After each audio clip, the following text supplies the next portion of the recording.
శుక్లాంబరధరం విష్ణుం శశివర్ణం చతుర్భుజం ప్రసన్నవదనం ధ్యాయేత్ సర్వవిఘ్నోపశాంతయేత్. వ్యాసాయ విష్ణురూపాయ వ్యాసరూపాయ విష్ణవే నమో వై బ్రహ్మనిధయే వాసిష్ఠాయ నమో నమః. విమలపటీ కమలకుటీ పుస్తకరుద్రాక్షసస్తహస్తపుటీ కామాక్షి పక్ష్మలాక్షి.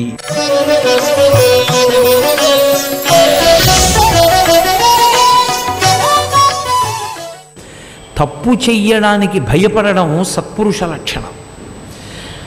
అరే అలా చేయొచ్చా, తప్పు కదా అని ఆయన భయపడ్డాడు అనుకోండి, ఆయన పిరికివాడు కాదు. అది హెల్దీ ఫియర్ అంటారు, ఆరోగ్యవంతమైన భయం తప్ప ఎంతటి పాపం చెయ్యడానికి వెనుదీయని తత్వం ధైర్యం కాదు. అది మృత్యువుని కౌగిలించుకోవడం. పాపకర్మ చెయ్యడానికి భయపడడం జీవుణ్ణి ఉద్ధరించుకోవడానికి అవసరమైనటువంటి ఆరోగ్యకరమైనటువంటి భయం. ఆ భయం సీతమ్మది. ఆమె పాతివ్రత్యం, ఆమె కట్టుబడి ఉన్నటువంటి తల్లి, ఆవిడ శాస్త్రవాక్కుకి కట్టుబడినది. అటువంటి తల్లిని పట్టుకొని ఇక్కడ చూసేవాళ్ళెవరు నా పాన్పు చేరన్నాడు. అక్కడతో ఊరుకోలేదు. ఆవిడ మనసులో లేదు. ఆవిడ మనసంతా రామచంద్రమూర్తి మీద ఉంది. ఎందుచేత అంటే మీరు అన్న పరిస్థితిని బట్టి, ఎవరిని ఉద్దేశించి అన్నారన్న దాన్ని బట్టి పాప ఫలితం ఉంటుంది. ఆకలితో ఉన్నవాడికి అన్నం పెడితే వచ్చే పుణ్యం ఒకటి, మీరు మీ ఇంట్లో మీ పుట్టినరోజు కదా అని అతిథుల్ని పిలిచి అన్నం పెడితే వచ్చే పుణ్యం ఒకటి. ఆకలితో వారం రోజుల నుంచి అన్నం లేక పడిపోయి ఉన్న దీనుడికి పట్టెడు అన్నం పెట్టడం ఎంత గొప్పది, చాలా గొప్పది. దానితో తుల్యం పుట్టినరోజు నాడు మీరు పెట్టిన భోజనాలకి సాపత్యం చెప్పడం, రెండుటికి సమానత్వం చెప్పడం సరిపోయేటటువంటి విషయం కాదు. ఎందుకంటే దానమునందు దేశము, కాలము, పాత్రత మూడు ప్రధానమైనటువంటి స్థితిలో ఉంటాయి. ఆ దేశమునందు, ఆ కాలమునందు, ఆ పాత్రత ఉన్నవాడికి ఇవ్వడం ప్రధానం. శంకరాచార్యుల వారు బ్రహ్మచారిగా ఉన్నప్పుడు ఆయన చేతిలో ఒక ఎండు ఉసిరిక వేసింది బ్రాహ్మణి. దేశకాల పాత్రతలు కుదిరే కనకవర్షం కురిసింది ఆవిడికి. పాత్రత ఎరిగి దానం, పాత్రత ఎరగని దానం చెయ్యకూడదు. నీ దగ్గర ఐశ్వర్యం ఉండవచ్చు, ఉన్నది కదా అని నువ్వు పాత్రత లేని వాటికి ఉపయోగించకూడదు. ఎవరు పాత్రుడో, ఎవడికి అది ఇస్తే ప్రయోజనం సిద్ధిస్తుందో అక్కడ మాత్రమే ధనాన్ని వెచ్చించాలి తప్ప అక్కర్లేని వాటికి ధనాన్ని వెచ్చించి సమాజాన్ని భ్రష్టు పట్టించకూడదు. కాబట్టి సీతమ్మ తల్లి దగ్గరికి వచ్చి మనసులో లేని తల్లి, రామచంద్రమూర్తి గురించి అంత బెంగ పెట్టుకుని ఉన్న తల్లి, తన కష్టం ఇంకోళ్ళకి చెప్పడానికి ఎవరూ లేరు ఆవిడికి. ఇది పెద్ద బాధ అన్నిటికన్నా. మనిషి జీవితంలో ఊరట రెండు కారణముల చేత లభిస్తుంది. తాను ఎంత కష్టంలో ఉండనివ్వండి, తన కష్టం చెప్పడానికి ఓ మనిషి ఉన్నాడు అనుకోండి. ఏమండి నాకు ఇలా చాలా ఇబ్బందిగా ఉందండి, చాలా ఇబ్బంది పడుతున్నానండి అనడానికి ఓ మనిషి. వాడు ఆత్మబంధువా, బంధువా, దేహబంధువా, లేకపోతే ఇంకోటా వదిలిపెట్టేసేయండి, మనిషి అంటూ ఉన్నాడు. ఏమండి నాకు చాలా బాధగా ఉందండి, దాహం వేసేస్తోంది, ఏమిటో కళ్ళు తిరిగిపోతున్నాయండి అని పడిపోయి వచ్చిన వాడికి చెప్తే వాడు సోడాయో కచ్చిన మంచినీళ్ళు పట్టుకొస్తాడు. వారిని మీ బంధుత్వం ఉండక్కర్లేదు. కళ్ళు తిరిగి పడిపోయినప్పుడు అసలు చుట్టుపక్కల మనిషి అన్నవాడు లేడనుకోండి, అప్పుడు భయం ద్విగుణీకృతం అయిపోతుంది. అమ్మవారుకున్నంత కష్టం రామాయణంలో రాముడిది కాదు. అది రామాయణం. రామాయణంలో కష్టం ఎవరిదంటే సీతమ్మదే. రామాయణంలో కష్టం రాముడిది కాదు. ఎందుకో తెలుసా? రాముడికి ఏ క్షణంలో ఏ బాధ కలిగినా చెప్పడానికి పక్కన లక్ష్మణస్వామి ఉన్నారు, పాదాల దగ్గర హనుమన్నారు, సుగ్రీవుడు ఉన్నాడు, వానర సైన్యం ఉంది, పెద్దలు ఉన్నారు. సీతమ్మకి ఎవరున్నారు? ఎవ్వరు లేరు. తన అంత కష్టంలో ఉండి తన కష్టం చెప్పడానికి వీల్లేదు. తన కష్టం చెప్పడానికి వీలు లేకపోవడం ఒక బాధ అయితే, తనని పాపం చెయ్యమని చెప్పేవాళ్ళు చుట్టూ ఉన్నారు. ఏది తనకిష్టం లేదో అదే చెప్తూ ఉంటారు వాళ్ళు ఎప్పుడు. ఇది చాలదన్నట్లు వచ్చి ఆవిడ ఎన్ని భోగాలు అనుభవించాలో చెప్పేటప్పుడు, పిబ విహర రమస్వ భుంక్ష్వ భోగాన్ ధన నిచయం ప్రతిశామి మిదినించ మయి లలలనే యథాస్తుకత్వం తైచ సమేత్వ లలంతు బాంధవాస్తే అన్నాడు. ఎందుకు సీత ఏడుస్తావు?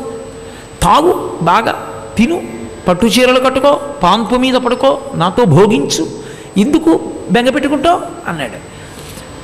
ఏదో ఏదైనా నోట్లో వేసుకుంటే వాంతి అయిపోతున్నటువంటి వ్యక్తి దగ్గరికి భార్య ఒక పెద్ద పాత్రతో బత్తాయి రసం పట్టుకెళ్ళి కొద్దిగా తాగండి అంటే ఎలా అంటాడు వెంటనే, ఇమట్టం లేదు ఎలా అన్నట్లు ఆమె మనసంతా రాముడి గురించి బెంగ పెట్టుకుని ఏడుస్తూ చెప్పుకోవడానికి ఒక మనిషి లేని స్థితిలో నువ్వు అలంకరించుకో భోగిస్తానంటాడు.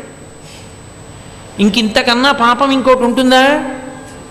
సీతమ్మ జవాబు చెప్తూ ఒక మాట చెప్పింది ఆవిడంది, ఓరి పిచ్చివాడ, ఆవిడ ఏమని పిలిచిందో తెలుసా అండి, అందుకని సుందరకాండ అయింది. రాక్షసాధమా అని పిలిచింది ఆవిడ. రావణ అని ఆవిడ పిలవలేదు, దశకంఠ అని ఆవిడ పిలవలేదు, అందుకని సుందరకాండ పారాయణకాండ. రాక్షసాధమా రామస్య భార్య అమిత తేజస ఉక్తమానసి యత్పాపం ప్రగతస్తస్య మోక్షసే అని అడిగింది ఆవిడ. ఒరే, అపారమైన తేజోమూర్తి అయిన రామచంద్రమూర్తి యొక్క ఇల్లాలిని నేను, నా గొప్ప అని చెప్పలేదు ఆవిడ, అది పాతివ్రత్యం. నా భర్త అంత గొప్పవాడు, అంత గొప్పవాడి ఇల్లాలినైన నా దగ్గరికి వచ్చి వదరావు, హద్దు ఆపు లేకుండా మాట్లాడుతున్నావు నోటితో. ఈ మాటలు నువ్వు మాట్లాడడం వల్ల నా మనసుకు కలిగినటువంటి బాధ వలన నీ ఖాతాలో పడినటువంటి పాపం నుంచి నువ్వు విముక్తి పొందడానికి నువ్వు ఏ లోకానికి వెడితే నీ పాపం పోతుందిరా అని అడిగింది ఆవిడ. అదే జరిగింది. నిష్కారణంగా వదరిన కారణానికి 10 తలలు తెగిపోయాయి, నేలపడిపోయాడు. ఎవరొచ్చి ఆదుకున్నారు? ఆదుకున్నవాడు లేడు. గొప్ప పూజాదురంధరుడే, 4 వేదములు చదువుకున్నవాడే, ఘన జట నేర్చుకున్నవాడే, అపారమైన సామవేదం వచ్చినవాడే, ఎన్నో విషయాలు తెలుసున్నవాడే. కానీ ఆయన పేరు ఎవరైనా పెట్టుకుంటారా పిల్లలకి? ఒక్క దేవాలయం ఉంటుందా? రామచంద్రమూర్తి దేవాలయం లేకపోవడం, శ్రీరామ చుట్టకుండా వ్రాయడం, రామాయణం ఇంట్లో లేకపోవడం, రామ కథ తెలియకపోవడం ఉంటుందా? లోకంలో ఏ బిడ్డకైనా తల్లి చెప్పే మొట్టమొదటి కథ రామకథ. అంత మధురాతి మధురమైన కథ రామకథ అయిపోయింది అంటే రామచంద్రమూర్తి యొక్క వాక్కు అలా ఉంటుంది. రామో దిర్నాభిభాషతే అంటాడు ఆయన. అమ్మ నాకు 2 మాటలు తెలియవమ్మా అంటాడు. ఆయన మాట్లాడితే ఆయనకి అపకారం చేద్దామనుకున్న వాళ్ళు పొడుచుకు చచ్చిపోవాలి. అరే ఇటువంటి వాణ్ణా మనం అన్నది అని బాధపడాలి. అలా ఉంటుంది ఆయన మాట్లాడితే. కైకమ్మ రాత్రికి రాత్రి రాముడు అరణ్యవాసానికి వెళ్ళాలంది, వరం కోరింది దశరథుడిని. మర్నాడు ఆయన అన్నాడు, అయ్య పిచ్చి తల్లి, నా సంగతి నీకు తెలియదా? భరతుడికి రాజ్యం కావాలంటే నన్ను అడవికి వెళ్ళమని కోరి వరం ఎందుకమ్మా నాన్నగారిని అడగడం? అమ్మ నీకు తెలియదా? ఋషిభి కేవలం ధర్మమాస్థితం, నేను ఋషినమ్మా, నాకు వీటన్నిటి మీద వ్యామోహం లేదమ్మా. అమ్మ నువ్వు అడవికి వెళ్ళిపో, మా అబ్బాయికి రాజ్యం ఇస్తానంటే భరతుడికి రాజ్యం ఇచ్చి నేను వెళ్ళిపోనా అమ్మా అని అడిగాడు. ఆ కైకమ్మే అడవులకు వెళ్ళి ప్రాధేయపడింది, రామా వచ్చి రాజ్యం తీసుకొని. రామచంద్రమూర్తి ఎంత కఠినమైన విషయాన్ని చెప్పవలసి వచ్చినా అంత సున్నితంగా మాట్లాడతాడు. రావణుడు అవతల వారిని బాధించడమే ప్రయోజనంగా మాట్లాడతాడు. నీవు ఏం చేస్తే ఎక్కడికెడితే నీ పాపం పోతుందని అడిగింది ఆవిడ. అదే జరిగింది రామాయణంలో. ఏ పూజ ఆయన్ని రక్షించింది? ఏ తపస్సు ఆయన్ని రక్షించింది? సీతమ్మతో మాట్లాడకూడని మాటలు మాట్లాడిన పాపానికి చచ్చిపోయాడంతే. అది ఎవరిని బాధ పెట్టింది? సామాన్యుల్ని కాదు, ఒక మహాపతివ్రతని బాధ పెట్టింది. ఒక సాధు పురుషుడి బాధ, ఒక మహాభక్తుడి బాధ, ఒక గోవు బాధ, ఒక పతివ్రత బాధ. ఇవి ఉత్తినే పోతాయా? కాల్చేస్తాయి వంశాన్నంతటినీ. తొందరపడి నోరు ఉంది కదా అని వదరి ఎవరి జోలికి పెడితే వారి జోలికి వెళ్ళకూడదు. ఒళ్ళు దగ్గర పెట్టుకుని ప్రవర్తించాలి. వాక్కు ఉంది కదా అని మాట్లాడడం కాదు. వాక్కు అంత శక్తివంతమైనటువంటి సాధనము పరమేశ్వరుడిచ్చినది. అదే శ్రీరామాయణంలో, అదే సుందరకాండలో స్వామి హనుమ ఆయన సీతమ్మని ఓదార్చారు. చనిపోదామనుకున్న సీతమ్మకి మళ్ళీ బ్రతకాలనేటటువంటి కోరిక పుట్టేటట్టుగా చేశారు. దీని చేత అబద్ధాలు చెప్పారా? ఆనవాళ్ళు ఇచ్చారా? కానుకలు తీసుకొచ్చారా? ఏం చెప్పారు? ఆయన ఆనవాళ్ళు ఇచ్చింది ఆఖరణ ఇచ్చారు. మొదట చెప్పింది రామకథ చెప్పారు. రాముని యొక్క సౌశీల్యం చెప్పారు. అమ్మా నీకు మంచి ఉన్నదమ్మా అన్నారు. తన వాక్కుల చేత ఓదార్చారు. అంత ఓదార్చి సుందరకాండ చిట్ట చివర రామచంద్రమూర్తి దగ్గరికి వెళ్ళి ఒక మాట చెప్పారు. తతోమయా వగ్బిదీన భాషిత శివాభిరిష్టాభిరభిప్రసాదిత జగామ శాంతిం మమ మైథిలాత్మజ తవాపి శోకేన తథాభిపీడిత. అందుకు సుందరకాండ చదువుతారు. ఈ శ్లోకం కోసమని సుందరకాండ చదువుతారు. బ్రహ్మజ్ఞానులలో బ్రహ్మజ్ఞాని స్వామి హనుమ, ఆయన నోటి వెంట వచ్చింది సుందరకాండ చిట్ట చివర ఈ శ్లోకం. తతోమయా వగ్బిదీన భాషిత. రామ, నేను సీతమ్మతో మాట్లాడినాను. ఎవరు? ఒక వానరుడు. 10 తలలున్నవాడి మాటలు ఆవిడ చచ్చిపోయేటట్టుగా చేశాయి. వానరుడైన వాడు సుందరుడయ్యాడు. సుందరకాండలో ఎక్కడిది సౌందర్యం? వాక్ సౌందర్యం, మంచి మాట. ఒక్క మంచి మాట 10 మందిని బతికిస్తుంది. ఆయన మాట్లాడదామని మొదలుపెట్టేటప్పటికీ ఆవిడ చచ్చిపోవడానికి ఉరిపోసుకుంటోంది. రావణుడు అపహరించి తెచ్చేటప్పటికీ అమ్మయ్య వనవాసం అయిపోయింది, ఇంక ఇంటికి వెళ్ళిపోతామని సీతమ్మ సంతోషంగా ఉంది. సంతోషంగా ఉన్న సీతమ్మని ఆత్మహత్య వరకు తీసుకెళ్ళాడు తన మాటలతో రావణుడు. మెడకి ఉరిపోసుకున్న ఆవిడితో మాట్లాడిన హనుమ మాటలకి మళ్ళీ జీవితం మీద కోరిక పుట్టి బతికింది సీతమ్మ. అది మాట వైభవం. అది సుందరకాండ. అది సుందరకాండ యొక్క సౌందర్యం. కాబట్టి తతోమయా వగ్బిదీన భాషిత, నేను మాట్లాడాను సీతమ్మతో రామ. దాని వలన ఏమైంది? శివాభిరిష్టాభిరభిప్రసాదిత జగామ శాంతిం మమ మైథిలాత్మజ. ఆమెకి శాంతి కల్పించాను. ఆవిడ ఇప్పుడు మంగళప్రదురాలై మనసు యందు ఏ ఉద్వేగము లేకుండా ఆమె పరమశాంతితో ఉన్నది. అంటే వాక్కు యొక్క చిట్ట చివరి ప్రయోజనం ఏదై ఉండాలి? శాంతి. ఓం శాంతి శాంతి శాంతి. ఇదే దేనికైనా చిట్ట చివరి మాట. దేని కొరకు? శాంతి కొరకు. ఒక మాట నువ్వు మాట్లాడితే ఆ మాట ఉద్వేగమును కల్పించేది కాకూడదు. భగవద్గీతలో గీతాచార్యుడు అంటాడు, అనుద్వేగకరం వాక్యం అంటాడు. ఉద్వేగమును కల్పించని మాట అయి ఉండాలి, ఆలోచింపచేసేదై ఉండాలి తప్ప అవతల వారిని రెచ్చగొట్టేటట్టు మాట్లాడడం గొప్ప విషయం కాదు. రెచ్చగొట్టబడిన తరువాత నువ్వు సమాజాన్ని దిద్దగలవా? మళ్ళీ నీకు ఆ శక్తి ఉందా? లేని ప్రయత్నాలు నువ్వు చెయ్యకూడదు, ప్రమాదాలు పొంచి ఉంటాయి. కాబట్టి మహానుభావుడు జగామ శాంతిం మమ మైథిలాత్మజ, నేను శాంతినిచ్చాను సీతమ్మకి. ఇంకా ఆవిడ ఏడుస్తోంది. ఎందుకు ఏడుస్తోందో తెలుసా? ఇప్పుడు మనసులో బెంగ చేత ఏడవట్లేదు, ఒక్క కారణానికి ఏడుస్తోంది. ఏమిటి ఆ కారణం? తవాపి శోకేన తథాభిపీడిత. తన కొరకు నువ్వేడుస్తున్నావని, అయ్యో నేను పక్కన లేనే, నేను పక్కనుంటే ఆయన ఏడవకపోతే, నేను దూరం అయిపోవడం వల్ల ఆయన ఏడుస్తున్నారు, నా వల్ల ఆయనకి ఎంత ఇబ్బంది వచ్చిందనో ఏడుస్తోంది తప్ప ఇంకా తనని నువ్వు రక్షించవేమోనన్న బెంగ ఆమెకి లేదు. అంత మనశ్శాంతిగా ఉంది. రామా, నేను ఆమెకి శాంతినిచ్చానన్నారు. పొంగిపోయారు రామచంద్రమూర్తి. హనుమని కౌగిలించుకున్నారు. ఒకే వ్యక్తి సీతమ్మ కష్టంలో ఉంది. ఒకరి మాటలకి చనిపోదాం అనుకుంది, ఒకరి మాటలకి బ్రతుకుదాం అనుకో. ఎలా నువ్వు మాట్లాడదాం అనుకుంటున్నావు, నువ్వు ఏదిగా నిలబడదాం అనుకుంటున్నావు, నీ ఇష్టం. అది సుందరకాండ. తీర్పులు చెప్పదు. నువ్వు ఇలా ఉండని వాల్మీకి మహర్షి చెప్పరు, నువ్వు ఇలా ఉండొద్దని వాల్మీకి మహర్షి చెప్పరు. నువ్వు రావణుడిగా ఉండాలనుకుంటే నీ తపశ్శక్తి అంతా కూడా నిన్ను రక్షించదు. నువ్వు హనుమలా ఉండాలనుకుంటే నువ్వు 4 మంచి మాటలు మాట్లాడడం నీకు అలవాటైతే చాలు. నువ్వు ఆ మాటల చేత పరమేశ్వరుణ్ణి చేరిపోతావు. మాటల చేత దేవతలు మన్నన చేసి వరంబులిత్తురున్. ఆ మాటలకి దేవతలు ప్రసన్నులై వారు సమస్తమైన వరములనిస్తారు. జిహ్వాగ్రే వర్తతే లక్ష్మీ జిహ్వాగ్రే మిత్రబాంధవాః జిహ్వాగ్రే బంధనం ప్రాప్తి జిహ్వాగ్రే మరణం ధ్రువం. నోటి మాట వలన జిహ్వాగ్రే వర్తతే లక్ష్మి, ఐశ్వర్యం ఉంటుంది నోటి మాటకి.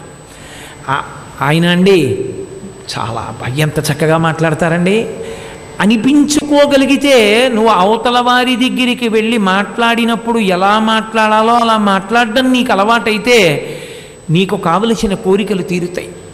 జిహ్వాగ్రే వర్తతే లక్ష్మి జిహ్వాగ్రే మిత్రబాంధవాః పూర్వభాషీచ రాఘవ అని పేరు రామచంద్ర ప్రభువుకి. బాగున్నారా అని ఎంతో ప్రేమగా పలకరిస్తారు ఆయన. పలకరించినందుకు రామచంద్రమూర్తికి ఎంతమందో, అప్పుడు కాదు ఎప్పటికీ. రామచంద్రమూర్తి అంటే రామచంద్రమూర్తిని ఎరుగని వారు ఉండరు. చిన్నపిల్లల దగ్గర నుంచి రామకథ వినేవాళ్లే. అంత గొప్ప రామచంద్రమూర్తి. కాబట్టి జిహ్వాగ్రే మిత్రబాంధవాహ. నువ్వు మంచి మాటలు మాట్లాడితే నీకు అందరూ బంధువులే, అందరూ నీకు ఉపకారం చేసేవాళ్లే.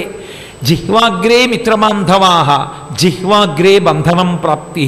నోరుంది కదా అని నీ ఇష్టం వచ్చినట్టు మాట్లాడితే కాలం కర్మం కలిసి వస్తుంది, ఎప్పుడో అప్పుడు కటకటాల వెనక్కి వెళ్ళవలసి వస్తుంది. జిహ్వాగ్రే మరణం ధ్రువం. ఆ నోటి మాట వలననే చిట్ట చివరికి మృత్యువుని కొని తెచ్చుకుంటాడు. కాబట్టి మాట పరమేశ్వరుణ్ణి చేర్చేయగలదు, పరమేశ్వరుడి దగ్గరికి చేర్చేయగలదు. నువ్వు ఏమీ నీకు పెద్ద వేదాంగములు తెలిసి ఉండాలని లేదు. ఎప్పుడూ శ్రీరామ శ్రీరామ శ్రీరామ శ్రీరామ శ్రీరామ అనుకోవడం నీకు అలవాటు. శివ శివ శివ శివ శివ శివ శివ శివ శివ అనుకుంటూ ఉండడం నీకు అలవాటు. ఆ నామోచ్చారణం చాలు, సమస్త పాపములను పరిహరిస్తుంది.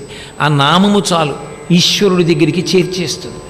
కాబట్టి ఆ నామము పలకలేక 84 లక్షల జీవరాశుల్లో మిగిలినవన్నీ కూడా మళ్ళీ పునర్జన్మ పొందుతూనే ఉన్నాయి. మీరు చూడండి, కొంతమంది ఇంటికి చాలామంది వెడుతూ ఉంటారు. ఎందుకు పెడతారో తెలుసా? ఒక్కటే కారణానికి పెడతారు. ఒక్కొక్క వ్యక్తి ఇంటికి వస్తున్నారు అనుకోండి, చాలా సంతోషిస్తారు, ఆయన వచ్చారండి అంటారు. ఎందుకో తెలుసా? ఒకటే కారణం. మీరు 10 రూపాయలు ఇవ్వలేకపోవచ్చు, మీరు పంచిల్ చాప్ ఇవ్వలేకపోవచ్చు, మీరు అవతల వారికి పెద్ద పెద్ద మాన్యాలు ఇవ్వలేకపోవచ్చు, కానీ ఒక మంచి మాట మాట్లాడడానికి మాత్రం మీకు ఐశ్వర్యం లేకపోవడం అన్న మాట లేదు. ఎన్ని మాట్లాడినా ఈశ్వరుడు దరిద్రం పెట్టలేదు. నువ్వు ఇంతకన్నా మాట్లాడడాన్ని నేను అనుమతించను అని నువ్వు అనలేదు. ఎంత కష్టంలో ఉన్నవాడైనా కానీ ఒక్క మాట, ఓదార్పు మాట మాట్లాడగలిగితే, ఏం పర్వాలేదయా, పడ్డవాడు చెడ్డవాడు కాదు, వృద్ధిలోకి వచ్చిన వాళ్ళందరూ కింద పడ్డవాళ్లే, కాబట్టి ఒకనాడు నీకు మంచి రోజులు ఉంటాయి, నువ్వు ఏదో కర్మశేషం అక్కడితో పోయింది, పోన్లే, దాని గురించి ఇక బెంగపెట్టుకోకు, కొత్త జీవితం ప్రారంభించు అని నువ్వు మాట్లాడినటువంటి అనునయ వాక్యములు ఏవి ఉంటాయో, 2 మంచి మాటలు ఏవుంటాయో, ఆ 2 మంచి మాటలు జీవితంలో ఎనలేనటువంటి ఎత్తుకి తీసుకెళ్ళిపోతాయి. అవతల వాడికి గొప్ప మనశ్శాంతినిస్తాయి. పుండు మీద కారం చల్లినట్టు మాట్లాడచ్చు, పుండు దగ్గర నవనీతం రాసినట్టు మాట్లాడచ్చు. మాట నీ హక్కు. పరమేశ్వరుడు మాట ఇచ్చాడు తప్ప, నువ్వు మాట ఇలా మాట్లాడని చెప్పాడు తప్ప, నువ్వు మాట్లాడినటువంటి మాటలకి ఉత్తర క్షణంలో నీకు వాక్కుని తీసేసే పని మాత్రం ఆయన పూనుకోలా. ఎందుకో తెలుసా? ఎప్పటికైనా తెలుసుకుని మళ్ళీ అదే నోటితో దిద్దుకుంటావని. అసలు పూజ యొక్క అంతరార్థం అదే. పాపాలన్నీ దేంతో జరుగుతాయంటే మనోవాక్కాయముల చేత జరుగుతాయి. మనస్సు చేత, వాక్కు చేత, కాయము చేత, శరీరము చేత పాపం చేస్తాం. ఈ మూడిటితో చేసిన పాపాన్ని, ఈ మూడిటిని మళ్ళీ ఈశ్వరుడి దగ్గర శ్రమ పెట్టి పాపాన్ని పోగొట్టుకోవాలి. ఏ మూడింటితో పాపం చేశావో ఆ మూడిటితోనే మళ్ళీ పాపాన్ని పోగొట్టుకొని భగవంతుడికి దగ్గర కావాలి. అందుకోసం వచ్చింది పూజ. అందుకే మనసంత ప్రధాన పాత్ర పోషిస్తుంది రెండిటి మధ్యలో. అది లేనినాడు పాడైపోతాం. అందుకే ఈశ్వరుడు వాక్కు ఇచ్చి విడిచిపెట్టలేదు. వాక్కు ఎంత జాగ్రత్తగా వాడుకోవాలో 1కి 10 నియమములు చెప్పాడు. సత్యం బ్రూయాత్, ప్రియం బ్రూయాత్, న బ్రూయాత్ సత్యమప్రియం, ప్రియంచనానృతం బ్రూయాత్. ఇన్ని నియమాలు. సత్యం బ్రూయాత్, ఎప్పుడు మాట్లాడినా నిజం మాట్లాడు. ప్రియం బ్రూయాత్, నిజం మాట్లాడుతున్నాను కదా అని అవతల వారి మనసు బాధపడేటట్టుగా మాట్లాడవద్దు, ప్రియంగా మాట్లాడడం నేర్చుకో. ప్రియంచనానృతం బ్రూయాత్, అవతల వారికి ప్రియంగా ఉంటుంది కదా అని అబద్ధాలు అడకు. అవతల వారికి అప్రియంగా ఉంది కదా అని చెప్పి సత్యం చెప్పడం మానకు. ఇన్నిటి మధ్య ఇమర్చుకుని నీ వాక్కుని దిద్దుకుని నువ్వు అందంగా మాట్లాడడం నేర్చుకో. అసలు అన్నిటికన్నా చాలా గొప్పది ఏది అంటే ఏమీ మాట్లాడకుండా ఉండడం. ఎందుకో తెలుసా? అది సహజ స్థితి. ఈ శతాబ్దపు నిజమైన సన్యాసి అని బౌద్ధమతాచార్యుడు దలైలామా చేత ప్రస్తుతి చేయబడి కంచికామకోటి పీఠాధిపత్యం వహించినటువంటి ప్రాతస్మరణీయుడు, భూమి మీద నడయాడినటువంటి పరమేశ్వర స్వరూపం, శంకర భగవత్పాదుల యొక్క మరో అవతారం, మహానుభావుడు చంద్రశేఖరేంద్ర సరస్వతి మహాస్వామి అంతటి మహాపురుషులు ప్రయత్నపూర్వక మౌనం పాటించేవారు. వారు మౌనవ్రతంలో ఉండేవారు ఒక్కొక్కప్పుడు. ఎందుకని అంటే మౌనము వాక్కు వలన వచ్చిన దోషాన్ని పోగొడుతుంది. పరమేశ్వరుడు ఇచ్చినటువంటి వాక్కుని నిలబెట్టుకోవడానికి దానికి విశ్రాంతి కల్పించి ఆ వాక్కు వలన నువ్వు ధన్యతని పొందవచ్చు. కేవలం మాట వల్ల పరమేశ్వరుడికి దగ్గరగా జరిగిపోవచ్చు. కేవలం మాటల వలన కొన్ని కోట్ల జన్మలు గొప్ప హింస పొందవలసినటువంటి భయంకరమైనటువంటి స్థితిలోకి జారిపోవచ్చు. కాబట్టి వాగ్హింస, వాగ్రూపమైన హింస కాయిక హింస కన్నా కోటి రెట్లు పెద్దది, చాలా పెద్దది. ఎందుచేతనో తెలుసా? కొడితే ఒక్కసారి కొడతారు, ప్రతిరోజు ఎవడు ఎవడిని కొట్టడం, ప్రతిరోజు ఎవడు ఎవడిని చెనకడం. మహా అయితే ఏదో సంవత్సరంలో అంత కోపం వచ్చి ఇంకోడిని కొట్టడం అన్నది జీవితం మొత్తం మీద ఒక్కసారి కూడా ఉండకూడదు.